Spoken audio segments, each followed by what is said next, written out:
Let's start with a simple truth nobody wants to face. You don't own anything anymore. Not your money, not your paycheck, not your data, not your time, and definitely not your future. They just let you believe you do because it keeps the machine running smoothly, but the mask is slipping, and over the next few years, they're going to prove it to you in ways you can't ignore. Think about your paycheck.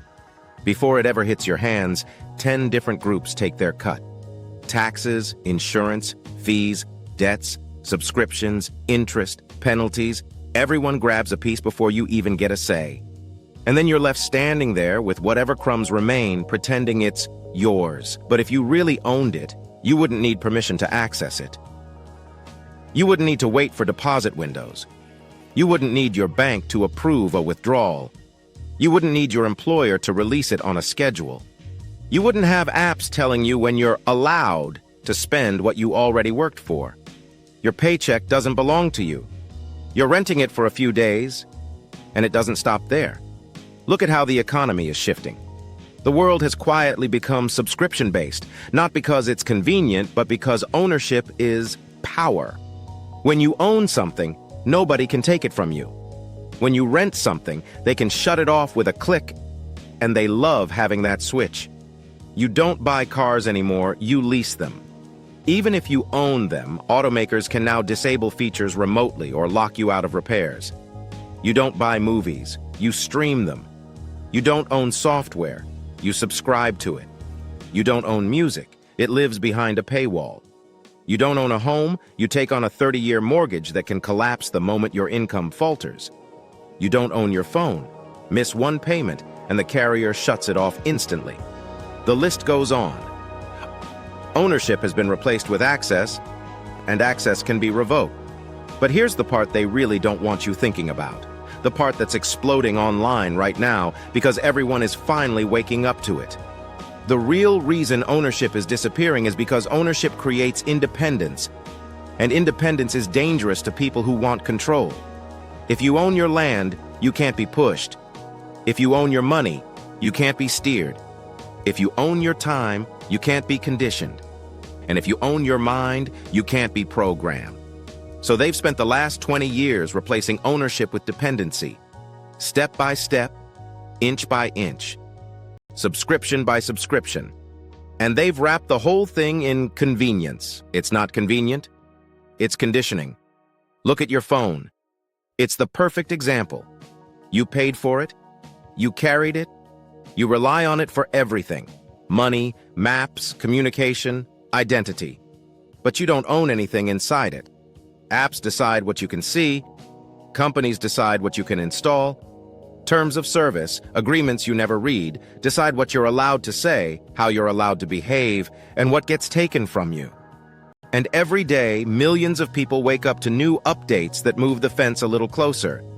You never agreed to any of this consciously. It was pushed on you slowly enough that you didn't notice until it was too late. Now let's talk about data. Your data should belong to you, right? It's your face, your voice, your habits, your routine, your location, your finances. But you don't own any of it. Companies do. They collect it, they package it, they sell it, and they profit from it. Meanwhile, you, the person generating the data, get nothing. Not a single penny. They've convinced you that giving away your information is normal, but your data is the most valuable asset you've ever produced. And you give it away for free every single day. If you owned it, you'd get paid for it, and you'd have the right to take it back. That's why they'll never let that happen. Let's go deeper. Think about your time. You trade it for money. But because you don't own the money, you never really get paid. You just transfer your hours into someone else's system. And that system decides how much those hours are worth, how much gets taken, and when you're allowed to use what's left. The average American works more today for less ownership than any generation before them. And most of that work doesn't build anything you can actually keep. You can't keep your job, you can't keep your wage, you can't keep your benefits, and you definitely can't keep your stability. What you really have is borrowed time dressed up as opportunity. Let's hit the big one now. Housing. the cornerstone of the American dream, a dream that has quietly turned into a nightmare. You used to buy a home, build equity, pass it down. Now, corporations buy entire neighborhoods. Hedge funds treat homes like stocks. Foreign investors treat apartments like vaults. Starter homes are vanishing. Prices are exploding. Interest rates have doubled. And the average young family has no shot at ownership. Not because they're lazy, not because they're irresponsible, but because the system isn't designed for them. It's designed to turn housing into an asset class for powerful players. And when something becomes an asset class, normal people get priced out automatically. So what happens then? You rent forever. And when you rent forever, you're not building anything. You're just fueling someone else's empire. That's the new model. Ownership for the few, access for the rest. And access can be shut off. Now let's talk about what's coming next. And this is where the control becomes undeniable. Digital currencies, digital IDs, algorithmic credit scoring, automated employment decisions, and AI systems that decide what you can access based on compliance. Sound dramatic? It's already happening. Banks now freeze accounts with automated fraud flags. Payment processors shut down businesses overnight. Employers track keystrokes and screen time. Insurance companies track driving behavior. Social media platforms regulate speech. Apps track location 24/7. And the average person doesn't even realize it's happening because it's packaged as safety and efficiency. But safety without freedom becomes obedience. And efficiency without ownership becomes captivity. The future they're building is simple. If they can control what you access, they control how you behave. He who controls the switch controls the population. Now let's talk about the most controversial part and the most explosive trend in the past 2 weeks. The death of financial privacy. Banks reporting small transactions. AI monitoring your spending habits. Companies predicting your behavior before you even act. The paycheck surveillance economy is rising fast, and it's one of the most important signals of the shift from ownership to permission. When your spending is tracked, categorized, and analyzed, you're not a customer anymore. You're a profile. And profiles aren't free. Profiles are shaped, nudged, and monetized. And here's something uncomfortable. When everything becomes digital, everything becomes revocable. If all your money exists in digits, they don't have to take it from you. They just have to restrict access. One button, one freeze, one automated flag, one policy update you never read, and instantly, your entire life is on pause. Because if you don't own your money, you don't own your life. Now think about your future. Did you choose the world you're living in?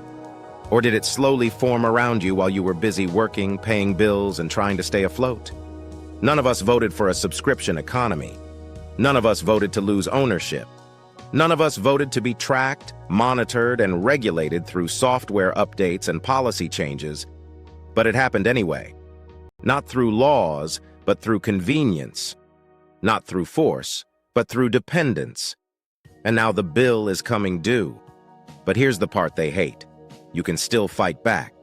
Not with politics, not with protests, but with awareness and choices. Ownership begins with recognizing the trap. When you understand the game, you stop playing it blind. You start cutting subscriptions. You start building savings. You start investing in things you can actually keep. You start creating skills that can't be automated.